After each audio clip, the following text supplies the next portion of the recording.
Okay guys, you know what this is all about. It's the fan service. What more do I have to say?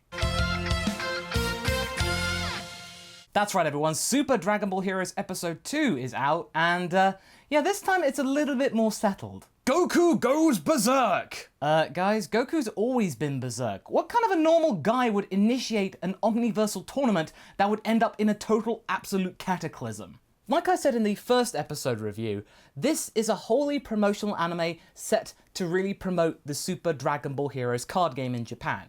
This isn't meant to be a continuation of Dragon Ball Super in its entirety, or is it any kind of serious side story, as it were. This is just meant to sell stuff and look cool, give fan service, general nonsense like that. Just a little bit of fun, you don't need to take it seriously. But in all seriousness, this is meant to be just something to tide us all over until we get to December, we all get our fix of Broly, we get to see something on the big screen, it looks really cool, and then we can all go home for tea.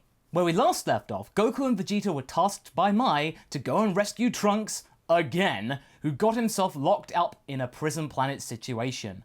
Little did we know that the totally not evil Few, who was the friend of Trunks, was the mastermind behind everything going on said planet. Thanks to him, the entire gang are now trapped on the world and they have to all collect the Dragon Balls in order to escape. But I gotta say, credit where credit's due, the fact that the Dragon Balls are being used here and are actually relevant to the story is something I'm really impressed with. This is something that you don't usually see in Dragon Ball these days, and the fact that it's here, it's kinda cool. Nice touch. We continue our story deep within the fire level, the fire world, a fiery lava pit where the Evil Saiyan is being locked up against his will. He also has a Dragon Ball just floating there beside him and implies that he is meant to be a guy that you're meant to fight to get said Dragon Ball. And despite the fact that everybody wants to think that this is Raditz, and I really want it to be Raditz, so that means he's actually relevant in some kind of story again, unfortunately it's not. This is a completely different person despite the fact that it looks very similar to Raditz. He's actually been locked up for the longest time, but then he just suddenly powers up and he's not anymore. He has now escaped. And Few doesn't seem to be all that bothered with it. In fact, he seems rather jubilant that this Saiyan is now roaming around the realm with no qualms or issues whatsoever. Yeah, Few just really reminds me more and more of Kabuto from Naruto. I wouldn't be surprised if Few then pulls out some cards which are meant to be like the Super Dragon Ball Heroes cards, or his Ninja Info cards. Meanwhile, Goku, Vegeta and Mai aren't flying to where they're supposed to go in order to try and find Trunks. No, they're just walking in order to pad out for time. They could say that, oh, it's because Mai can't fly, but, you know, she's probably flown with Trunks before. It's not like she's not experienced it before. However, before they can locate Trunks' key, something you think they'd try and do in the first place, the Evil Saiyan is right there, conveniently finding exactly where they're located. Now you see, guys, locating people using key, do that. It worked for this guy. So even though he's locked up in the kind of gauntlet thing, the Saiyan is able to throw out key projectiles every which way. Vegeta is then overwhelmed, stating that he's never sensed anything like this before. This key is so evil beyond belief.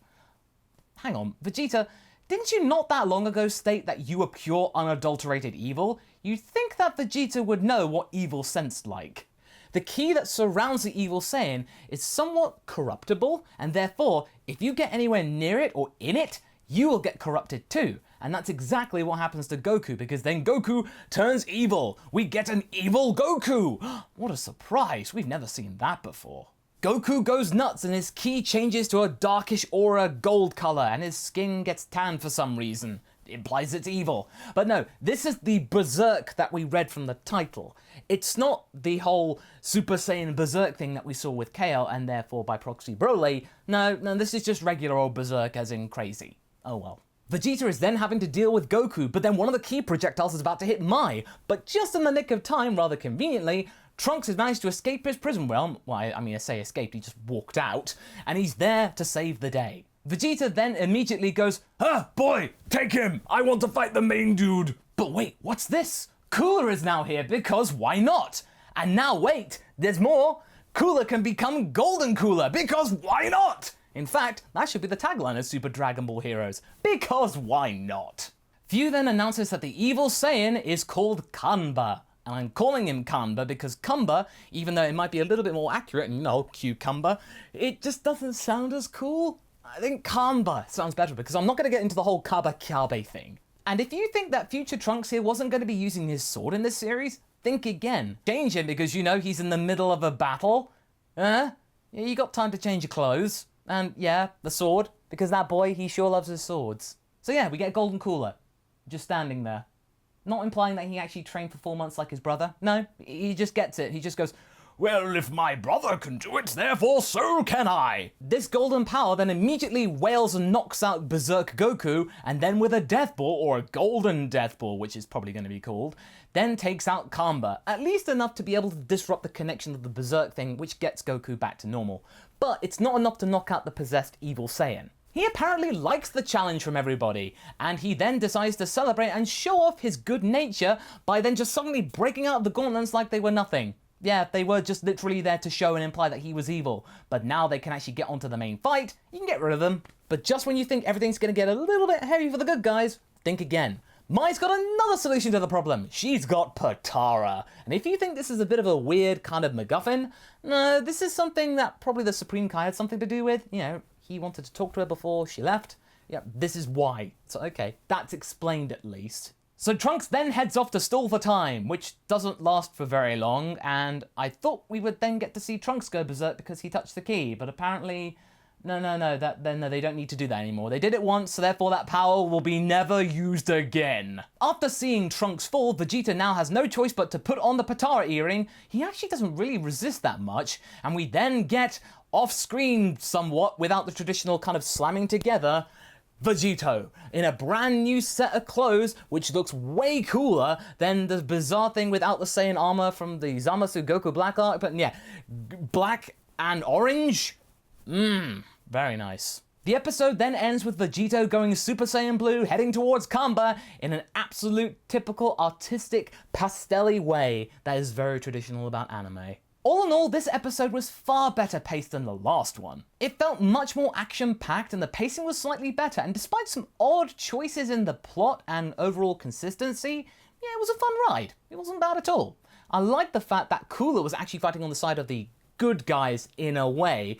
That was rather unexpected, and given the fact we don't have much time for twists like that, you know, good on them. Not bad. And we've also now had established that Mai is basically the central MacGuffin. Instead of everybody getting MacGuffins, she's the one that's going to get all of them. The animation was actually pretty good too, with it looking much more dynamic than last time. It was very stunted in the first episode. This time though, it felt a little bit more well put together and well thought out. The whole kind of key blast thing, projectiles, the whole Berserk corrupted key thing, that's not really been used that much, so that was relatively new. Okay, that's pretty cool. They have to think outside the box. It's just a shame that they didn't kind of follow through with it with Trunks, because if we saw a Berserk Trunks that Vegetto had to fight to be able to get to Kamba, or they had to fight the two together, that would have been better, but oh well, I guess Trunks is invulnerable to that kind of corruption because, you know, he's Trunks. But yeah, I'm a little bit more hopeful for Super Dragon Ball Heroes now after this much better episode. The pilot didn't do it justice. This one, yes it does. It doesn't have to worry about exposition so much, so it can just do the fighting. But anyway, that was my review for Super Dragon Ball Heroes Episode 2. Tune in next time for my review of Episode 3. And until the next one, be sure to like and subscribe. Catch you later!